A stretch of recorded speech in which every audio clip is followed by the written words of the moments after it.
inspirasi juga bagi kita hari ini saya kira ya. Kalaulah baginda Rasul SAW mendapatkan tantangan dan kemudian tidak bisa berdakwah di Mekah lantaran penolakan dari tokoh-tokoh Quraisy, dan juga demikian ketika ke Taif juga ditolak.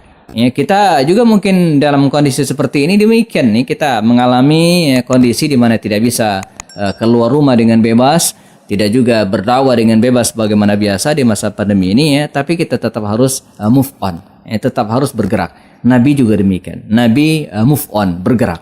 Apa yang beliau lakukan?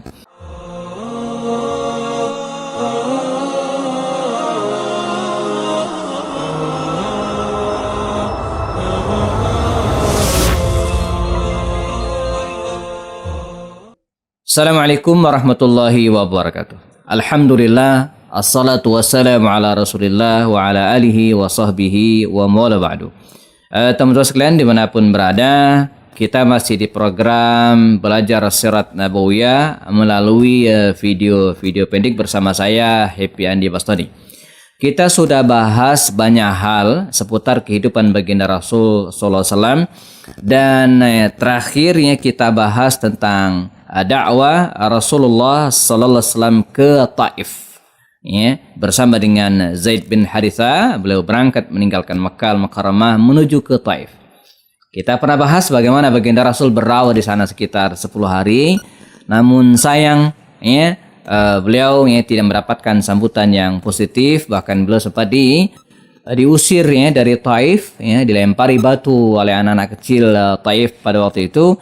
Dan ya, akhirnya Nabi masuk kembali ke Makkah Al-Mukarramah.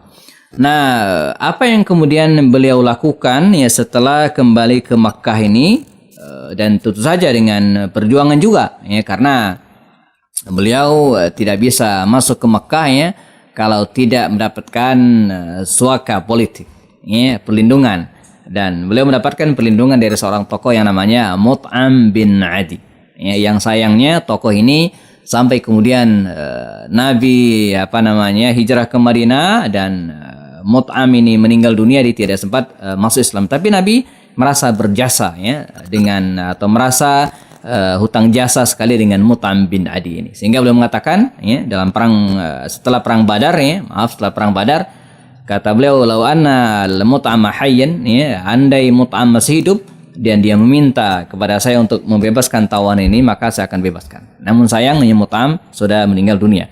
Oke, baik. Apa yang dilakukan oleh Rasul Sallallahu Alaihi Wasallam ketika beliau kembali berada di Makkah Al-Mukarramah? Teman-teman sekalian, di antara karakter dakwah itu, dia terus mengalir. Dia tidak boleh berhenti.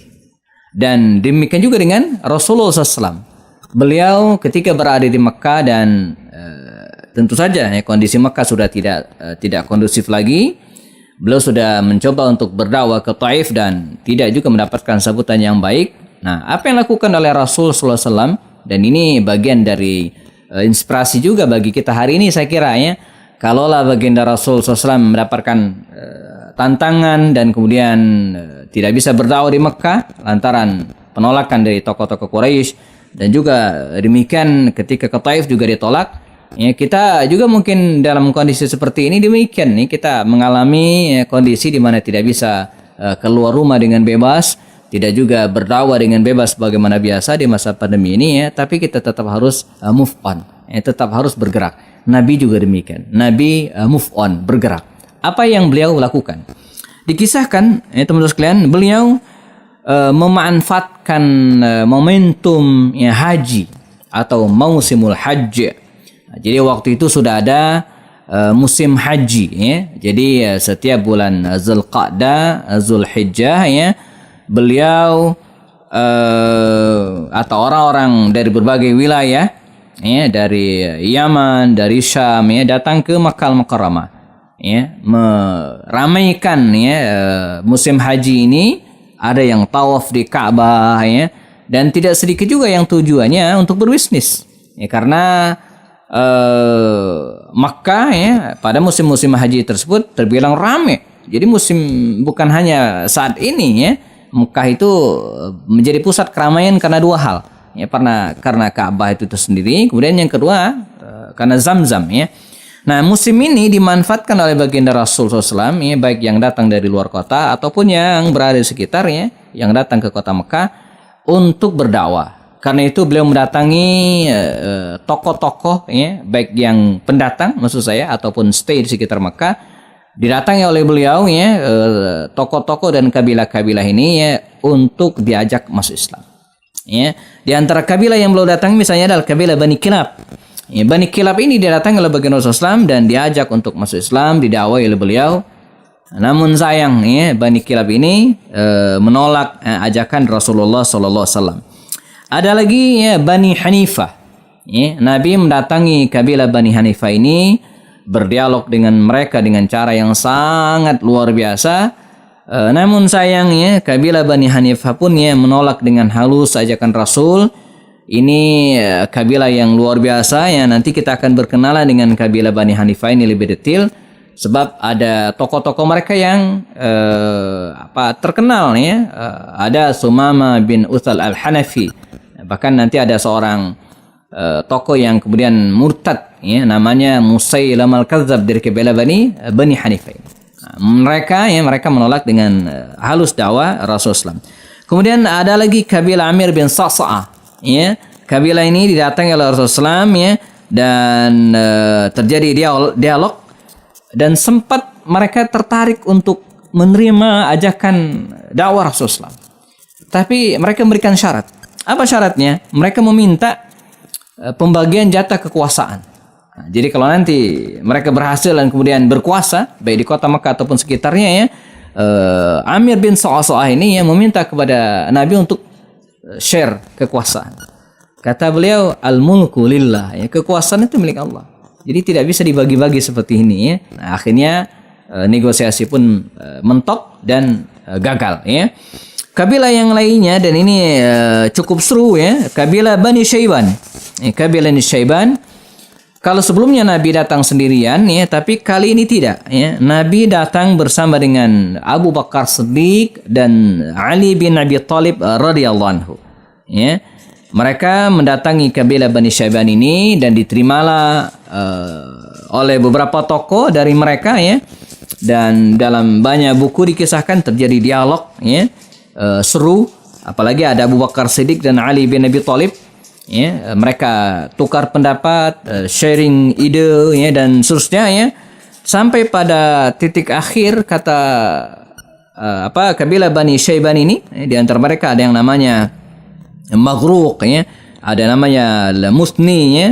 Jadi kata mereka, ya Muhammad, apakah dakwah Anda ini hanya untuk orang-orang Mekah saja, ya, atau kemana? Ya, kata Rasul, tidak, ya. Islam ini, ya, rahmatan lil alamin. Wa ma arsalnaka illa rahmatan lil alamin. Ya, jadi dakwah Nabi itu bukan hanya untuk orang Arab saja. Oh, kalau begitu kata mereka, berarti dakwah Anda ini, ya, akan menyentuh wilayah Romawi, kekuasaan Romawi, dan juga Persia. Kata beliau, betul, bahkan seluruh dunia rahmatan lil alamin. Kalau begitu kata mereka, kami, ya, tidak mau, ya, bersinggungan dengan kekuasaan Romawi. Jadi mereka punya ikatan mungkin, ya, entah takut atau seperti apa, ya. Jadi mereka meminta agar Rasulullah SAW ini, ya, tidak menyinggung-nyinggung, ya, kekuasaan Romawi. Pokoknya jangan kutak-katik.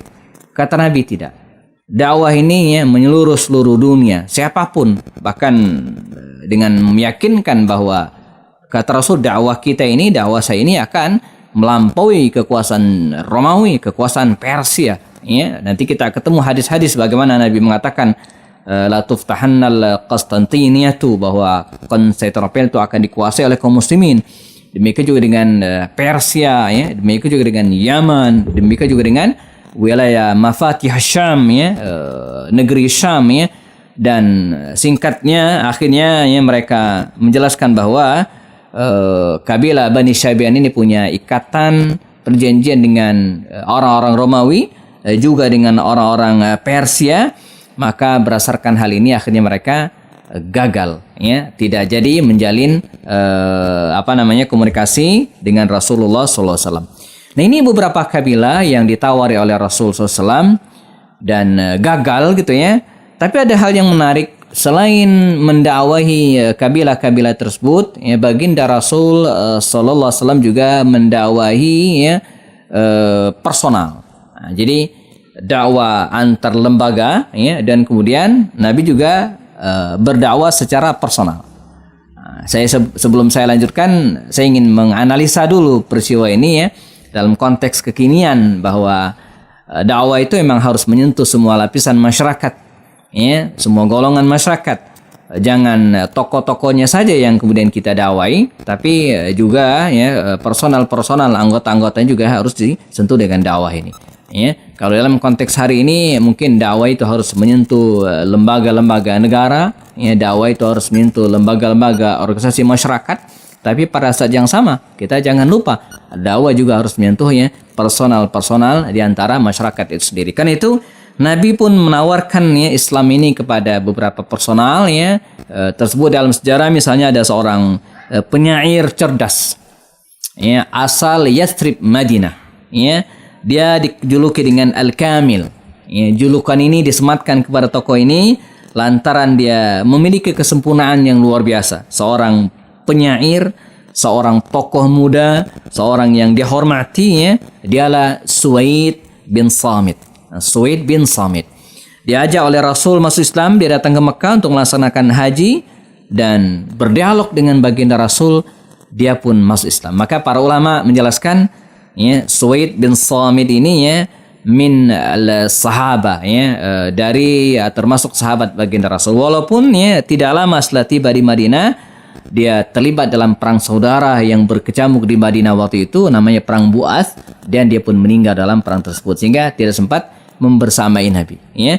Tokoh yang lainnya yang juga terkenal, ada seorang pemuda juga dari Madinah ya, dari kabilah Aus ya, dari kabilah Aus, dan dia mencari semacam pertolongan begitu kira-kira ke Mekah ya untuk melawan musuh mereka waktu itu, kabilah Khazraj. Jadi ada perang saudara di Madinah antara Aus dan Khazraj.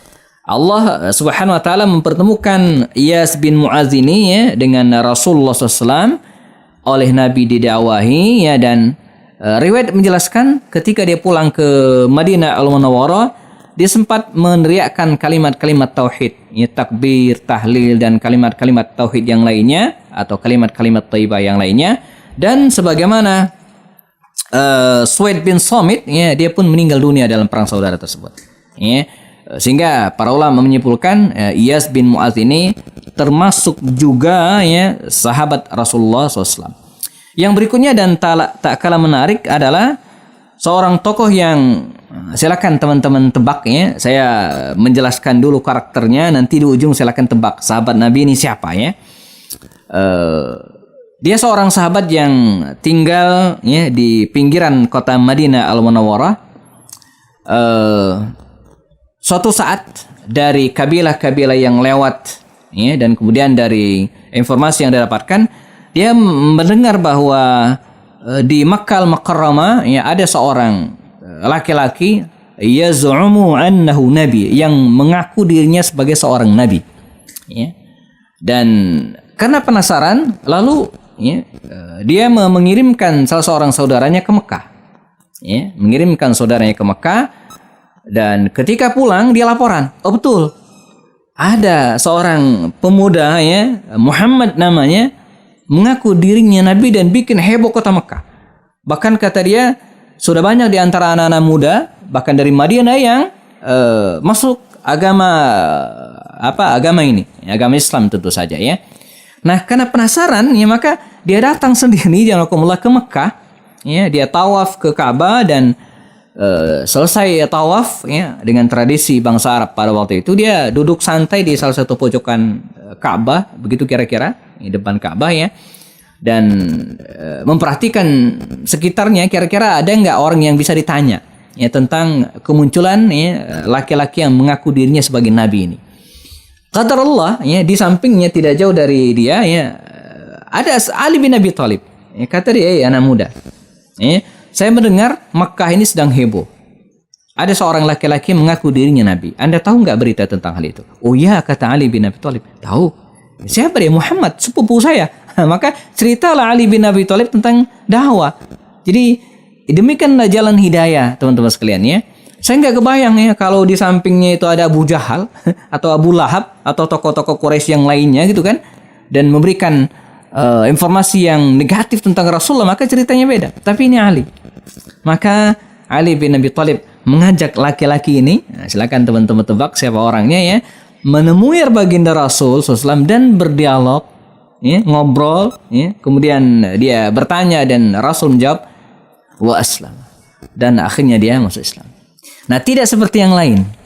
Kalau yang lain masuk Islam diam-diam saja gitu kan, tapi ini tidak. Dia masuk Islam secara terang-terangan.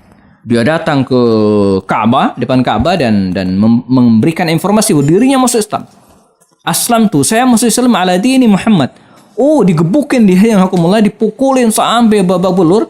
Sampai kemudian paman Nabi Abbas bin Abdul Thalib yang melihat kejadian tersebut dan kemudian melerai orang-orang dan menjelaskan jangan sampai kalian membunuh orang ini. Sebab kalau kita bunuh dia, kita akan mengalami kesulitan.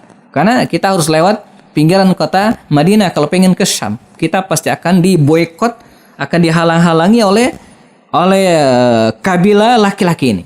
Nah, sampai di sini teman-teman sudah bisa menebak siapakah ya pemuda yang dimaksud? Betul ya, dia adalah Abu Dzar Al-Ghifari. Ya, Abu Dzar Al-Ghifari. Ya, dia pulang ke kaumnya dan kemudian mengajak kaumnya untuk masuk Islam. Ya, dan Islam atau masuk Islam lah ya kabilah Bani Ghifar. Ya, terkenal sekali Abu Dzar Al-Ghifari radhiyallahu anhu. Kelak dia akan hijrah ke Madinah Al-Munawwarah mendatangi Rasulullah SAW, dan Allah kemudian memberikan atau mendoakan mereka ya agar Allah mengampuni kabilah Bani Ghifar ini. Dia masuk Islam bersama dengan sekabilahnya ya. Dan di sini kita mendapatkan penjelasan betapa teman-teman sekalian dakwah itu ya ketika dia menyentuh kekuasaan ya, menyentuh orang-orang yang punya wewenang tertentu ya, maka dia akan sangat-sangat efektif sebagaimana Rasulullah mendakwahi Abu Dzar Al-Ghifari, tokoh ya kabilah Bani Ghifar ya. Nah, ada cerita-cerita lain yang luar biasa yang akan menghantarkan baginda Rasul hijrah ke Madinah ini. Nah, bagaimana proses ya prolog hijrahnya Rasulullah SAW dan para sahabat ke Madinah, kita akan bahas pada video berikutnya insyaallah. Tetap bersama saya Happy Andi Bastami. Assalamualaikum warahmatullahi wabarakatuh.